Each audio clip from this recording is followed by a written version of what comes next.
I was trying to think the other day when was it that I bought my first single lens reflex camera, and I think it was about 1981.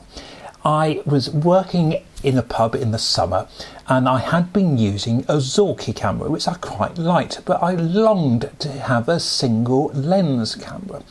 And I think one of the cooks there was selling her single lens camera, reflex camera, and it was a Fuji, and I still remember the price she wanted for it, and that was £45, and I very willingly paid her £45, and that was for a Fuji ST605.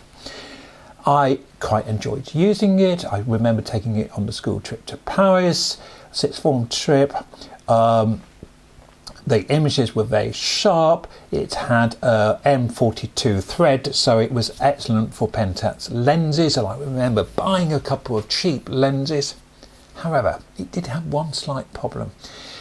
It just didn't have the, I don't know, it wasn't a Pentax, it wasn't an Olympus. It was a nice camera, did the job, and in hindsight perhaps I should have been happy with that, but I was dying to get a Pentax, so I sold it for £45 and bought a Pentax.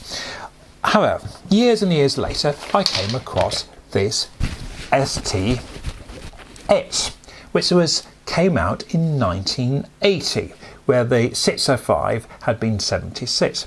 Now, when these were new cameras, they were moderately cheaper than the likes of Pentax and Olympuses, but the quality at the time was felt, and I think it was higher than the Petikas and Zeniths, which were the cheapest SLR cameras you could buy. Remember, cameras in relativity terms were expensive then in the 70s and 80s. A good, I think a Pentax, my ME Super, I paid £135, and that was in 1983. At the time, you could buy a pint of beer apparently for 50 pence. So if you think of it in relative terms, there's a lot of difference. A pint of beer about £4 now, £5. So yes. However, getting back to the Fuji, this came out in 1980, and in some senses it was an improvement on the 605. However, it only had a shutter speed up to 700th of a second.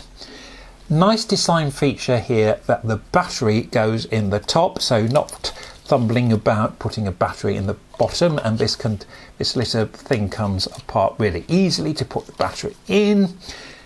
The lens is a 1.9, and I think Fuji were trying, perhaps they were saving money or trying to develop their own label, but the lens mount is a Fuji XD mount. Well, I think it was called XD, which was different obviously to Pentax, so you could only use Fuji lenses with this.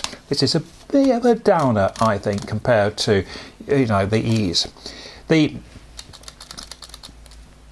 exposure system was, instead of the needle we got in the 605, in this camera you have a LED. You've got orange if it's under or over, and green for go when you've got it correctly exposed. And all you do is you press that there and change your aperture until you get the correct exposure.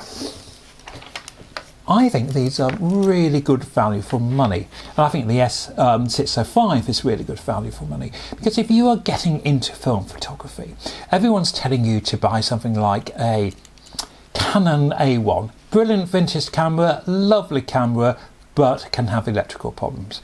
Or they say, right, if you want a manual camera, you must get the K1000. Now the K1000 is a nice camera, it's a good camera, but a lot of them have been overused now. Trying to find a good one is getting harder, and they are going for £140 to £200. And in the day, to be honest, we didn't rate them that highly. We rated something like the ME Super far higher. Now, I know the ME Super has issues now, but just to say, at the time, the K1000 wasn't thought of as well as it is now. Now, it is a good camera, and I don't want to upset people, and I've used them a lot with students, but these, you will often find them hardly used. Yes, they might not have that same cachet as the Pentax, and as I said before, I didn't keep mine long because I wanted a Pentax. However, I have used this camera and it was very, very sharp. The meter seemed quite accurate. I bought this with its original box and instructions. I should have put new seals in, because as I've inspected the seals just now, the seals do need replacing there. That is quite a straightforward job to do. And what is interesting, I've used this camera without replacing the seals and I had no problems with any light leaks at all, which speaks quite highly of the camera. The shutter is a cloth shutter, which again is a bit old-fashioned for the time, but as I said, using this I found it to work extremely well. It takes nice AG13 batteries, so those batteries are very easy to get hold of.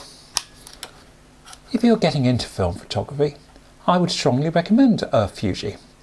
It might surprise you. Bye for now.